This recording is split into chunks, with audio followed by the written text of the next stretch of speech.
Echoes of the wealth. In a spacious bedroom chilled by the cold, a sensitive millionaire lay on his deathbed, encircled by his estranged family. The air was thick with tension as they awaited his final words. Sam Wong, a 34-year-old detective, observed from a corner with a dispassionate gaze. The millionaire's faint voice broke the silence. Everything is already arranged, leaving his family in shock and disbelief. As Sam moved closer, a sense of hidden truths lingered in his mind. As the young boy disembarks from the aged vessel and steps into the lively Australian port, the sunlight unveils the harbor's ruggedness, and his eyes widen with awe. Sam sifts through his collection of images, capturing this defining moment, the boy's modest start in an unfamiliar territory, filled with hope and resolve, oblivious to the empire he is fated to establish. Sam uncovers documents from a future millionaire's early years in a secluded factory. The evidence of grueling conditions is clear: calloused hands, extended shifts, and the fatigue from strenuous labor. Sam pores over photographs depicting young laborers, weary yet resolute in their quest to surmount the challenges. These pictures capture the weariness and the unwavering resolve to achieve millionaire status. During Sam's investigation, he uncovers why the millionaire businessman left no legacy for his family. At a sumptuous dinner, the millionaire's adult children gather around a lengthy table, concealing their bitterness and resentment. They brazenly accuse their father of neglecting them during their childhood. Sitting in silence, the millionaire reveals his anguish through his subdued presence. The evident tension mirrors the strained ties with his family, prompting Sam to ponder the emotional price of the millionaire's wealth. In the opulent office, the family convenes as the attorney readies to disclose the will. The air is thick with expectancy. Each family member is eager to learn of their portion. The attorney's announcement of little remaining in the estate sends a jolt through the room. Greed turns to distrust, and Sam starts his inquiry, suspecting that the will's revelation might extend beyond mere monetary assets. In his dimly lit office, Sam pores over numerous case documents. A map of Australia, marked with trails and red pins, adorns the wall, showcasing his systematic investigative method. He meticulously examines each detail, linking the dots from the millionaire's past to today's enigmas. Each clue he discovers brings him nearer to deciphering the complex wealth network.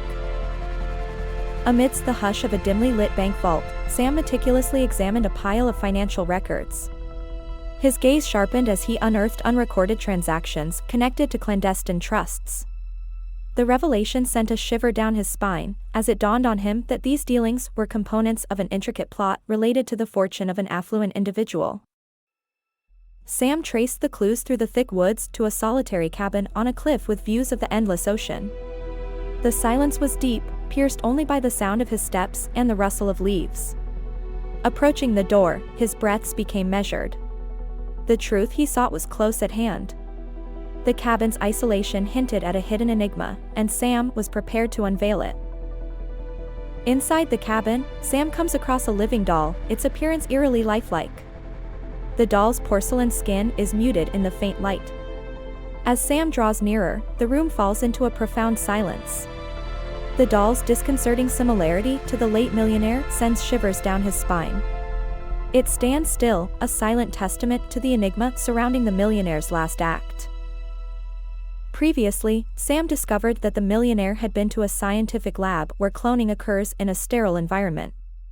He watched the cloning process, his expression torn between resolve and moral dilemma. At the same time, Sam delved into old documents and audio recordings that uncovered the millionaire's contentious choice to clone himself. The plainness of the clinical setting sharply contrasts with the emotional weight of cloning. Sam faces many new challenges as the millionaire's quest to cement his legacy and influence materializes. Within the grand mansion, the family's intense dispute over their vanished belongings reverberates through the corridors as they are engulfed by anger and avarice. Luxuries that were once cherished are now carelessly cast aside, mirroring their desperation and sense of privilege. From afar, Sam watches, aware of the family's insatiable greed and obliviousness to the profound motives guiding the millionaire's choices. Sam uncovers that the fund's real purpose is not to benefit millionaire heirs but to aid humanitarian efforts. Documentation shows the creation of orphanages, the backing of shelters, and the advancement of communities. As Sam traces the covert contributions of millionaires, he realizes that their wealth is channeled into creating meaningful legacies rather than merely accumulating personal wealth. In the cabin's subdued light, Sam addressed the doll man. His tone was soft, tinged with sorrow. The doll man recounted the tale of the millionaire's life and the choices that culminated in his current state. Sam absorbed every word, his thoughts whirling as he grasped the magnitude of the millionaire's decisions.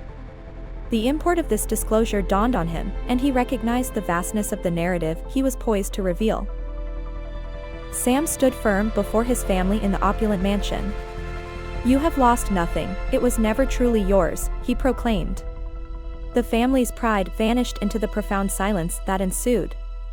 The privileges they had once cherished with such pride disintegrated beneath the force of Sam's declaration. The ambience once imbued with sophistication now seemed empty, and the family's greed had led to their downfall. Sam is seated in his office, conflicted between his dedication to the truth and his wish to protect the clone's secret. A map of Australia, adorned with clues, is affixed to the wall, presenting him with an ethical dilemma. Does he disclose the cabin's location to the public, or does he allow the clone to exist in tranquility, undisturbed? The weight of his forthcoming decision is evident as Sam grapples with the potential outcomes. Having found peace, the clone disclosed the millionaire's pivotal choice, to donate his fortune to aid others rather than to his family, who undervalued him. Sam listened in silence, grasping the profoundness of the millionaire's resolution. The room stayed hushed, charged with the weight of this disclosure. Then, Sam comprehended the millionaire's genuine motives as the enigmas unfolded clearly. Sam watched the doll-like figure carefully tending to the garden outside his cottage. His movements were deliberate and serene, mirroring a deep affinity with the late millionaire's heritage. The similarity extended beyond physical likeness to the embodiment of the millionaire's principles and inspirations. The tranquil, softly illuminated garden stood as a testament to the enduring impact of the millionaire. Sam Wong was seated at his office desk, penning the final report, accompanied by the office's lively din. The soft glow of the desk lamp illuminated his focused expression. A photo of the deceased millionaire, smiling serenely, rested on his desk.